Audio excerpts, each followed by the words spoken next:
Liver, পিত্তনালী কিংবা রক্তের বেশ কয়েকটি রোগের কারণে রক্তে বিলিরুবিনের মাত্রা বেড়ে আমরা জন্ডিসে আক্রান্ত হই। তবে বিশ্বব্যাপী জন্ডিসের প্রধান কারণ হচ্ছে হেপাটাইটিস ভাইরাস জনিত লিভারের প্রদাহ। মেডিকেলের ভাষায় এটিকে বলা হয় অ্যাকিউট ভাইরাল হেপাটাইটিস। আমাদের দেশে হেপাটাইটিস এ এবং ই ভাইরাস এই ভাইরাস জনিত জন্ডিসের জন্য প্রধানত দায়ী। এই দুটি ভাইরাস পানি এবং খাবারের মাধ্যমে মিশে আমাদের পরিবেশে ছড়ায় এবং আমাদের আক্রান্ত করে। এবার আসি এই ভাইরাস জনিত হেপাটাইটিসের উপসর্গগুলো কি কি। তো হালকা জ্বর, বমি বমি ভাব কিংবা বমি, ক্ষুধামন্দা এবং দুর্বলতা দিয়ে রোগটি শুরু হয় এবং কয়েকদিনের মধ্যেই জন্ডিস লক্ষ্য করা যায়, অর্থাৎ চোখ হলুদ হয়ে যায়, প্রস্রাব হলুদ হয়ে যায় এবং আমরা বুঝতে পারি যে তার জন্ডিস দেখা দিয়েছে। রক্ত পরীক্ষা করলে বিলিরুবিনের মাত্রা বেশি পাওয়া যায়। লিভারের যে এনজাইমগুলো আছে যেমন এএলটি, এএসটি, এগুলো ধীরে ধীরে অনেক বেড়ে যায়। এই জন্ডিস শিশুদের কয়েকদিনের মধ্যেই কিন্তু সেরে যায়।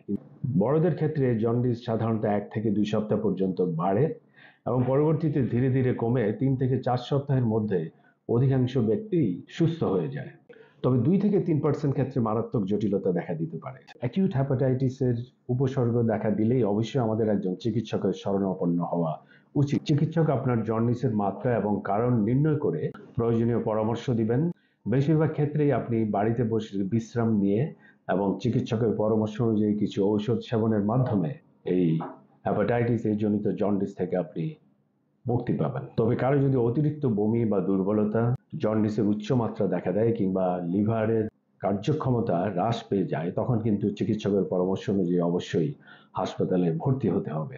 প্রতিরোধ কিভাবে? হেপাটাইটিস ভাইরাস জনিত এই জন্ডিস বা ভাইরাল হেপাটাইটিস সহজে প্রতিরোধ করা যায়। এর জন্য আমাদের বিশুদ্ধ পানি এবং খাবার গ্রহণ করতে হবে। খাওয়ার আগে অবশ্যই ভালো করে হাত পরিষ্কার করতে হবে। রাস্তায় বিক্রি হওয়া অনিরাপদ খাবার এবং পানীয় গ্রহণ থেকে বিরত থাকতে হবে। হেপাটাইটিস এ প্রতিরোধী একটি টিকা রয়েছে। এতদিন পর্যন্ত এই টিকাটিকে খুব একটা গুরুত্ব দেয়া না হলেও সব শিশুকে এই টিকা দেওয়ার আওতায় আনা নিয়ে নতুন করে ভাববার সময় এসেছে। এতক্ষণ ধৈর্য ধরে ভিডিওটি দেখার জন্য আপনাদের সবাইকে ধন্যবাদ।